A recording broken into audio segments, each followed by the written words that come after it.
Hello everyone, কেমন আছো সবাই? এখন বাজে ওই সকাল 5টা। রেডি শেডি হয়ে আমরা বেরিয়ে পড়েছি।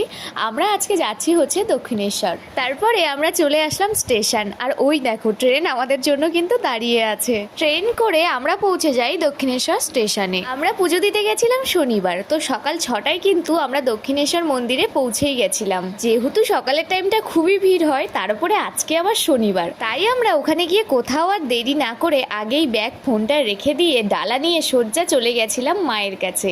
ওখানে গিয়ে কিছুটা লাইন দিয়ে আমরা পুজো দিই মায়ের। দেন আমরা বেরিয়ে মন্দিরের এই সাইডটায় এসে কিছুটা ফটো তুলে নিই। তারপরে আমরা চলে যাই বেলুড় মঠ যাওয়ার জন্য লঞ্চ ঘাটে।